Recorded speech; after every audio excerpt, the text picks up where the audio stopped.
آپ اس کو یوں سمجھیں کہ یہ ایک ایسا مہینہ ہے جو کہ اللہ تعالیٰ کی طرف سے نا آپ سمجھ لیں کہ جس طرح اکثر آپ نے دیکھا ہوگا نا یہ سٹورز پہ سیل لگتی ہے اور لوٹ سیل لگی ہوتی ہے، بلکہ کچھ سٹورز پہ تو آپ نے دیکھا ہوگا کہ وہ خواتین گتھم گتھا ہو جاتی ہیں کہ ایسی سیل لگی ہوئی، حالانکہ اتنی بڑی سیل بھی نہیں تھی، وہ کوئی میرا خیال ہے 40% 30% یا نہیں ایکچولی ہاں 70% آف تھا اور 60% آف تھا، and people went just nuts. اور یہ ہر سال ہوتا ہے اس طرح سے. امیجن کریں کہ اللہ تعالیٰ نے نا نیکیوں کے اوپر ایک سیل لگی ہوئی ہے، اس طرح کی سیل لگی ہوئی ہے which will never happen in any other time of the year. اور مزے کی بات بتائیے کیا یہ جو آپ سیل بتا رہے ہیں یہ لگاتے بھی یہ لوگ عید کے قریب روزوں میں رمضان میں. If you remember every year last year بھی اور اس سے پہلے بھی عید کے قریب قریب یہ سیل لگتی ہوتی ہے نا، and people rush towards those stores and we are exactly talking about the same analogy but for this month of رمضان.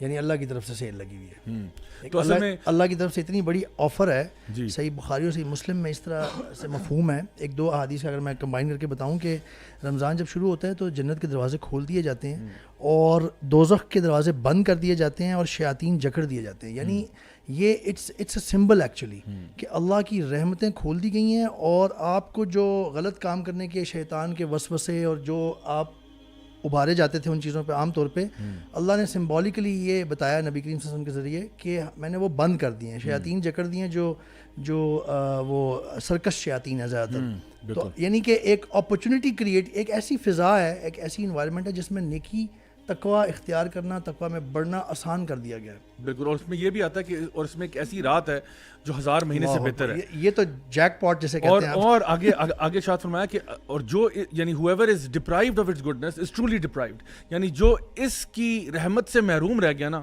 وہ واقعی میں اصل میں محروم رہا ہے. تو اصل کہنے کا مقصد یہ کہ آپ کے پاس ایک اتنی بڑی اپرچونٹی ہے کہ پورے سال میں جو اتنا آپ کو نیکیاں اکٹھی کرنے کا ٹائم نہیں ملتا، ہر افطار کے ٹائم پہ اللہ تعالیٰ لوگوں کو جہنم کی آگ سے آزاد کر رہے ہوتے ہیں.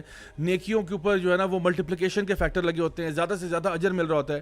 تو اس مہینے میں بھی کوئی بندہ اگر نیکیاں نہ کما سکے اور اپنے آپ کو سیدھے رستے پر نہ لا سکے تو کتنی بڑی محرومی کی بات ہے. اچھائی کی طرف آنا نا اس مہینے میں زیادہ it becomes very easy you know, کیونکہ ہر طرف انوائرمنٹ ہی اتنا اچھا ہوتا ہے کہ نہ چاہتے ہوئے بھی انسان ایک تو اچھائی کی طرف بڑھ رہا ہوتا ہے اور برے کام کرنے کے لیے نا اس کو بڑی کریج چاہیے ہوتی ہے، کیونکہ every body around is that مطلب کانشیس کہ یار کہ رمضان ہے، نہیں کہیں گانے نہیں سننے، ٹھیک ہے، یا فضول باتیں نہیں کرنی. اور دوسرا آپ روزے سے بھی ہیں. So personally for myself I changed in Ramadan. Actually اس میں سب ایک بڑی چیز یہ ہے جو بہت ہیلپ کرتی ہے برائی سے بچنے اور اچھائی کی طرف مائل ہونے میں، کہ آپ جیسے آپ نے کہا نا آپ روزے سے ہیں، یہ جو ہے نا آپ روزے سے صبح سے لے کے مغرب تک عبادت میں ہوتے ہیں. تو آپ کو ہر مومنٹ موسٹلی یاد آ رہا ہوتا ہے کہ میں روزے سے ہوں، میں کھانے پینے سے رکا ہوا ہوں. یعنی روزے کی جو ایک اس کی آپ فلسفی میں اگر غور کریں نا تو آپ جائز کاموں سے رکے ہوئے ہیں کچھ،